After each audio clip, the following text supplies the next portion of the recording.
on Uber's spectacular growth. Well, Rockwell Automation is the world's largest company dedicated to industrial automation with a presence in 80 countries worldwide.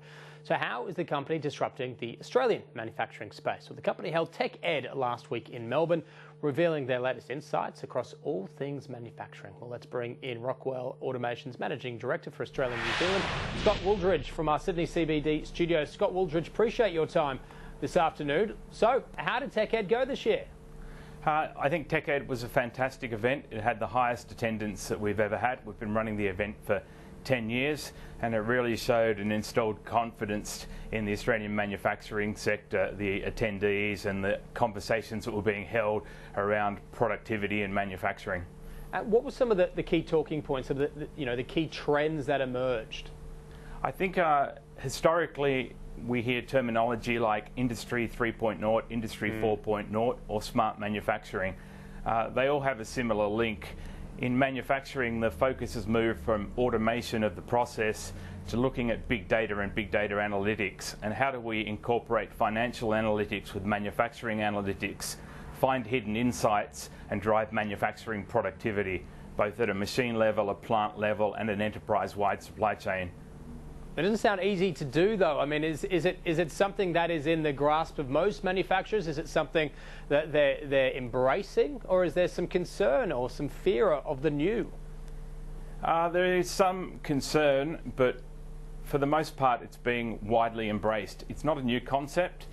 You hear terminology like the integration of OT, operational technology, and IT, information technology, and that's a key enabler. And that conversation's been had for 15 years, and you've seen a couple of iterations of deployments of technology from particularly Tier 1 miners and Tier 1 food and beverage companies that have tried the technology, have tried the solutions and have proven them across their facilities. So there's a strong understanding that these types of applications and this type of direction really drives productivity outcomes that can have up to a 30% improvement in EBIT on the bottom line of a manufacturer. Goodness. So while there is some fear factor, it's becoming a necessity to be competitive. Well, just on that, I mean, is there awareness that if they're not doing it, their competitor probably is doing it? On a global scale, absolutely, and we've seen the adoption from global Tier 1 players, and I think the challenge for the Australian manufacturing sector is to take that global Tier 1 mindset and quickly get second tier, third tier manufacturers to deploy similar technology. If you went back 10 or 15 years ago, the barrier was the cost of the technology, the cost of the consulting services to drive the productivity outcomes. They've come down significantly. Technology is more plug and play. Everyone talks big data and big data analytics. The skill sets are better, and you can quickly deploy solutions that drive significant outcomes. If you're not thinking around that now, then you're certainly being left behind, and the gap widens more quickly than ever. And how big is that gap? How do we compare when looking at other sort of peer-type economies? In terms of some of our key vertical markets, certainly mining and dairy, I would say Australia and New Zealand are global leaders in the deployment of technology at the Tier 1 layer. Below that layer, we tend to lag North America and Europe. So the companies that have clearly got a global mindset are leading the charge. The companies at the second tier, there's a widening gap there that needs to be addressed fairly quickly. And if not, what are the potential consequences?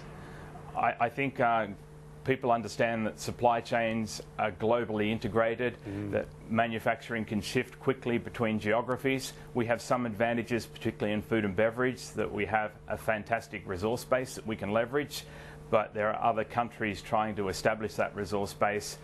You'll definitely continue to see a shift in manufacturing presence to more highly integrated, automated geographies that have better analytics and the ecosystem to support it. The engineers, the data scientists and the smart operations managers that are driving those type of productivity outcomes. Look, I appreciate that the fragmented nature of just describing a broad manufacturing sector, but how would you describe the general health of the local industry here in Australia? I think it's been on a transition journey. We've always had a strong heavy industries, particularly around mining. It's strengthened in the gas transmission, distribution and LNG production. I'm seeing a re-emergent food and beverage market, particularly strong investment out of Singapore, Southeast Asia and China into local manufacturing, where we're seen as the food bowl for Southeast Asia. So I think we've seen this transition from an automotive heavy manufacturing sector to a more heavy mining and food and beverage led manufacturing sector. Having gone around the country the last 3 or 4 weeks talking to key manufacturers, there's solid investment happening at the moment in improving productivity, and most of our partners are quite busy at the moment as well. So if I compare that to 3 or 4 years ago, I'm seeing quite a lot of opportunities, but also quite a lot of positive sentiment in the manufacturing sector at present. And in terms of, a lot of the technologies that have been adopted by the mining space, for example, the energy space, and to some extent now the retailers, I mean, how applicable is it across industry? I mean, how bespoke can we actually get when it comes to supply chains and procurement processes on an individual, company or industry basis? I think the core technology around data integration and data integrity and data analytics is common across any industry. As I said, the cost of deployment and the cost of that infrastructure has come down significantly to make it obtainable by smaller manufacturers. I think the challenges around equipment uptime, around inventory management, around workforce productivity are common across those industries. So the learnings can be quickly transitioned from one manufacturing base to another. All right. Scott Wooldridge, got to leave it there. Great to talk. Thank you. Thank you for your time. Very much appreciated. That's it for the program for this week. Thanks for watching.